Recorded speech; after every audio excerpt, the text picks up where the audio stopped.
And states may be allocated additional funds to achieve the objectives, sir, as raw material and movement of people are essential for manufacturing sector to achieve economies of scale. Though goods transport is allowed, sir, there are large obstructions to such movement, as many states have been enforcing stricter measures on migrant labor and such movements. Already my state has suffered heavily as manufacturing has come to a standstill and agriculture is not able to market the producer, as markets across and the retail trade across the country are closed down, and we being net surplus in most of the agricultural commodities are facing the brunt, sir. Sir, we have provided a minimum support price for almost all agricultural produce due to the above situation, and because of such support, our finances are severely affected. And our consumption is limited, sir. The restrictions on interstate transport of goods has to be fully removed by all the states, and a situation has to come, sir, when a truck driver, without fear, should be in a position to travel anywhere with his goods without fear of being detained or quarantined, sir. We may all agree that the economy cannot be revived unless there is free movement of goods, migrant labor, and for this interstate boundaries must erase, sir. Sir, public transport is another sector which is affected unless restrictions on public transport across the states is lifted, sir. Movement of persons for attending to their work will be a major problem. Many people commute to their work, including the migrant labor, and if it is not allowed, sir, economy will not come back to normalcy. Sir, currently we've seen a situation where migrants are moving back to their original states. But if they don't come back once again to the states where they were earlier working, normalcy could never come back, sir. And for this, the stigma and the fear should go, sir. So sufficient physical distance inside the buses may, however, be maintained. Masks and sanitizers may be made mandatory in public transport. Similarly, sir, shopping centers can also be allowed to function with physical distancing and masks made compulsory, sir. Sir, while framing standard operating procedures, following points may be kept as the central idea, sir. Norms regarding physical distancing, norms regarding usage of masks, personal hygiene, special focus on rural and urban sanitation, sir. So the measures of upgrading our health infrastructure, sir, what I've just spoken about it some time back, sir, will cost us around 16,000 crores of rupees, sir. Being a new state, we would require support of the union government in achieving this objective. But, sir, apart from what you fund, sir, if the union government can support us by way of interest-free or low-interest loans with long-term repayment period, then we can achieve this objective easily, sir. All our hospitals would be upgraded to the national standards from the village level to the teaching hospitals, and we would in turn build 16 more teaching hospitals, what would be the need of the hour, sir. Sir, we would also request that such loans towards health infrastructure, sir, may not be made part of the FRBM limits, so as to give us flexibility in ensuring other sectors do not face such fund crunch, sir. Sir, coming to MSME sector, sir. See, MSME, sir, MSME sectors is one sector, sir. In our state, we have around about 97,000 MSME units, sir, which deploy almost 9,70,000 people. Meaning to say, sir, every unit employs 10 people, sir, approximately. Sir, until and unless this sector is protected, until and unless this sector is handheld, this sector will collapse. Just imagine, sir, in our state, 97,000 units, which employ almost 10 lakh people. If this sector comes to a standstill, there will be unemployment everywhere, sir. So my suggestion, sir, if for your consideration connected to MSME, sir, for 6 months, sir, for 2 quarters, if you can handhold this sector.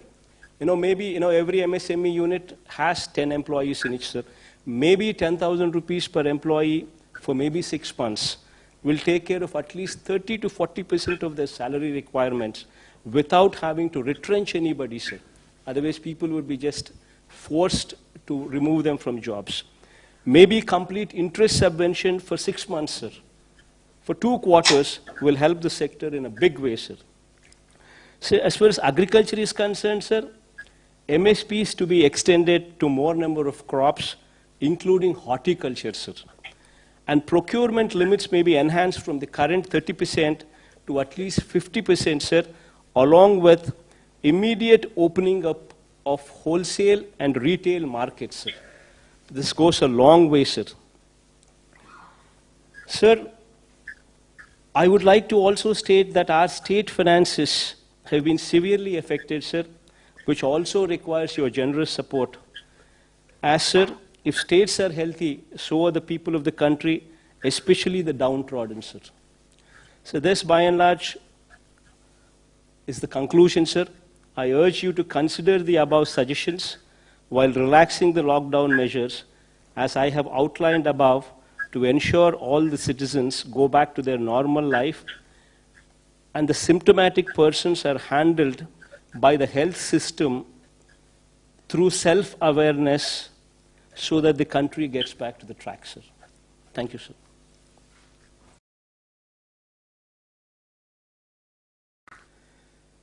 Sir, with 3,253 tests carried out per million population, Andhra Pradesh stands exemplary, sir.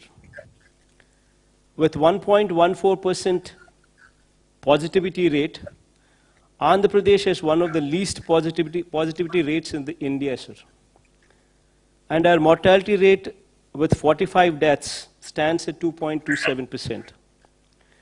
3 rounds of syndromic survey have already been completed in our state, and approximately 30,000 people have been identified as vulnerable by our volunteers, ASHA workers, and ANMs. And we have tested all these cases as well, sir. Sir, having said all these, sir, however, after 6 weeks of lockdown, we need to look back at what we have learned and how we need to move further. Sir, in my experience handling COVID response in my state, I strongly believe that, sir, first and foremost, if we need to get back to normalcy, the stigma over corona-positive persons has to end, sir. Until and unless this fear and this stigma ends, we will not move forward. Corona has been made into such a stigmatic subject that families with persons who are positive are facing severe problems of social ostracization, sir. This has resulted in people not coming forward to report symptoms, which defeats the entire purpose of testing and identifying infected people. The current containment strategy of demarcating an area as containment cluster and that of institutional quarantining may be re-examined, sir. And as we move towards a strategy of public awareness, self-reporting of symptoms, testing, treatment, and self-isolation, without fear or stigma, should come into the forefront, sir.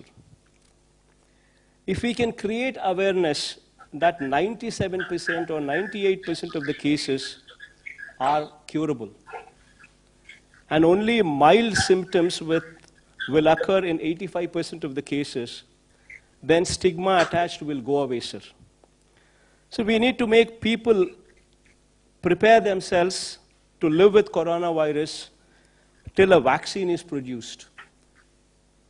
Awareness on physical distancing, use of masks and hand sanitizers, and maintaining general hygiene needs priority in these times, sir. Sir, SOPs need to be evolved for workplaces, manufacturing units, and public places, including markets.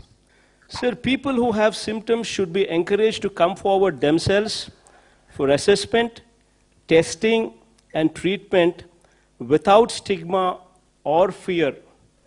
This should be facilitated by notifying the assessment cum sample collection centers and COVID-19 hospitals.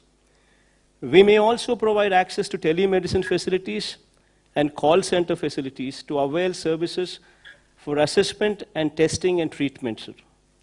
High-risk persons need to be educated, made aware of the risks, and public should be explained about how to home isolate on their own, sir. Sir, physical containment strategy, which involves drawing of circles and circles and institutional quarantining, should also have an exit plan, sir. And the stigma should be done away with. So this fear and this stigma, which is compounded by high focus from media, sir, should now focus on confidence building and removing the stigma by driving the message that 95% of the people are cured and the disease is curable. Individuals would have to be empowered to take care of themselves and their family by right kind of messaging. This brings to the point that we require a major overhaul of the health system, sir. So during COVID response, we were able to ramp up the hospital beds and ICU beds to a good level, sir. But we need to improve them much, much, much further, sir. Sir, major reforms in the health system from village level to the highest teaching hospitals in the state should be the need of the hour going forward, sir. To set up a clinic in each village in the state with staff deployed on a 24/7 basis, sir. Taking up new medical colleges, one at least for every parliamentary constituency, sir. Sir, I'm just pressing on this point as parliamentary constituency because that is a more uniform figure, because every state has got different sizes of the districts, sir. So as to make the doctors and nurses available in adequate numbers, sir. So the hospitals at every tier should also be totally revamped to bring them to national standards, sir. Sir, our health infrastructure at village level should be strengthened in such a way that if any person is having any symptoms, they should be in a position to access the village clinics, get an advice, followed by treatment, sir. Similarly, sir, we need to keep our villages and towns clean, sir. This requires a major pumping of funds to the local bodies to maintain cleanliness and ensure that environment in both urban and rural areas are clean and hygiene. This is very much in line with your ideals, sir, of Swachh Bharat.